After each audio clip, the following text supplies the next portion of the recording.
Supreme court collegium ने देश के कई हाईकोर्ट में नए जजों की नियुक्ति की सिफारिश को अपनी मंजूरी दे दी है। इसके जरिए दिल्ली हाईकोर्ट के 3 जजों, पंजाब हरियाणा हाईकोर्ट के 10 जजों के साथ ही तेलंगाना, मध्य प्रदेश और राजस्थान समेत कई राज्यों के हाईकोर्ट में जजों की नियुक्ति का रास्ता साफ हो गया है।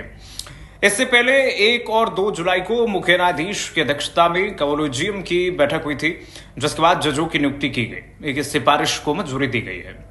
आइए जान लेते हैं कि वकीलों को जज बनाने का क्या नियम है, कैसे बनते हैं जज। देखिए, भारत में जिला न्यायिक मजिस्ट्रेट बनने के लिए न्यायिक सेवा परीक्षा पास करनी पड़ती है। इससे पहले कानून के डिग्री धारकों को कम से कम 3 साल की प्रैक्टिस करनी होती है।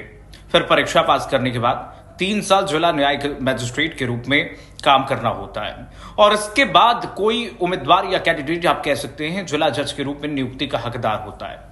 अनुभव बढ़ने यानी कि एक्सपीरियंस बढ़ने पर हाई कोर्ट और सुप्रीम कोर्ट में जज बनने के लिए भी आवेदन किया जा सकता है। इनमें जजों की नियुक्तियां कॉलेजियम सिस्टम से होती हैं।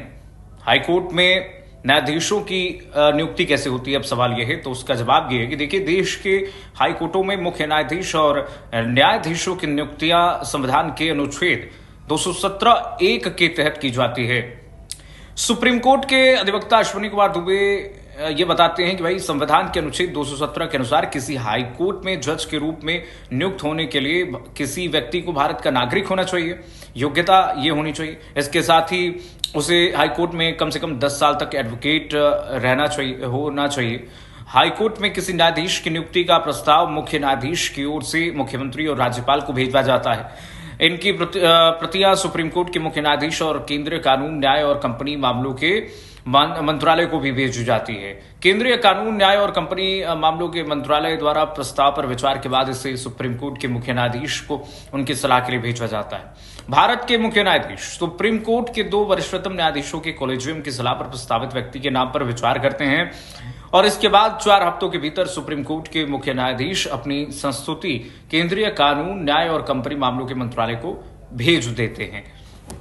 वहां से 3 सप्ताह के भीतर मुख्य न्यायाधीश की संस्तुति को प्रधानमंत्री को भेजा जाता है, जो नियुक्ति के मामले में राष्ट्रपति को सलाह देते हैं। लेकिन राष्ट्रपति द्वारा नियुक्ति की मंजूरी मिलने पर आगे की प्रक्रिया पूरी की जाती है। ऐसे ही हाईकोर्ट के मुख्य न्यायाधीश की नियुक्ति भी राज्यपाल की सलाह और कोलेजियम और की संस्तुति पर राष्ट्रपति द्वारा की जाती है। कुल मिलाकर के सुप्रीम कोर्ट में नियुक्ति की योग्यता क्या है, ये भी जानना बेहद जरूरी है। तो आइए आपको बताते हैं। देखिए, इसी तरह से सुप्रीम कोर्ट के न्यायाधीशों की नियुक्तियां अनुच्छेद 124(2) के तहत राष्ट्रपति करते हैं। सुप्रीम कोर्ट के अन्य जजों की नियुक्तियों में भारत के मुख्य न्यायाधीश से परामर्श करने के लिए बाध्य होते हैं। हालांकि भारत के मुख्य न्यायाधीश की नियुक्ति के लिए किसी से परामर्श करने के लिए वो बाध्य नहीं है। संविधान के अनुच्छेद 124(3) में सर्वोच्च अदालत के न्यायाधीशों की योग्यताओं के बारे में बताया गया है कि वो भारत का नागरिक होना चाहिए, LLB या LLM की डिग्री उसके पास होनी चाहिए और कम से कम 5 साल तक हाईकोर्ट में काम कर चुके जज के अलावा हाईकोर्ट में 10 साल तक प्रैक्टिस कर चुके वकील भी इसके लिए योग्य हो जाते हैं। और ऐसे ही सिफारिश भेजी जाती है। कैसे सिफारिश भेजी जाती है, ये भी जान लीजिए। देखिए, सुप्रीम कोर्ट में न्यायाधीश की रिक्ति होने पर उसे भरने के लिए मुख्य न्यायाधीश के नेतृत्व वाला कोलेजियम न्यायाधीश के नाम की सिफारिश भेजता है। केंद्रीय कानून, न्याय और कंपनी मामलों के मंत्री की वो भेजी गई सिफारिश में देश के मुख्य न्यायाधीश और 4 वरिष्ठतम न्यायाधीशों के कोलेजियम की सलाह पर ये नियुक्ति की जाती है। यानी कि पूरी की पूरी जो प्रक्रिया होती है वो वरिष्ठ जजों द्वारा भेजी जाती है। अगर देश के अगले मुख्य न्यायाधीश 4 वरिष्ठतम न्यायाधीशों में से एक नहीं होते हैं तो उन्हें भी कोलेजियम का हिस्सा बनाया जाता है, क्योंकि न्यायाधीशों के चयन में उनका भी हाथ होना चाहिए, क्योंकि ये न्यायाधीश अगले मुख्य न्यायाधीश के रूप में उनके कार्यकाल के दौरान भी काम करेंगे। और इस पर कई बार विवाद भी हो चुका है कोलेजियम सिस्टम को लेकर के। नियुक्ति कैसे होती है? देखिए, भारत के मुख्य न्यायाधीश की तरफ से कोलेजियम की अंतिम सिफारिश मिलने के बाद केंद्रीय कानून, न्याय और कंपनी मामलों के जो मंत्री होते हैं प्रधानमंत्री को अपनी सिफारिशें भेजते हैं। अब कानून मंत्री प्रधानमंत्री को भेजते हैं, जज कानून मंत्री को भेजते हैं। फिर प्रधानमंत्री इस मामले में राष्ट्रपति को सलाह देते हैं। राष्ट्रपति जैसे ही नियुक्ति की मंजूरी देते हैं, न्याय विभाग में भारत सरकार के सचिव की ओर से भारत के मुख्य न्यायाधीश को सूचित किया जाता है। राष्ट्रपति की तरफ से न्यायाधीशों की नियुक्ति का पत्र जारी किया जाता है और राष्ट्रपति द्वारा अपॉइंटमेंट के वारंट पर हस्ताक्षर किए जाते हैं और इसके बाद भारत के राजपत्र में जरूरी अधिसूचना जारी कर दी जाती है।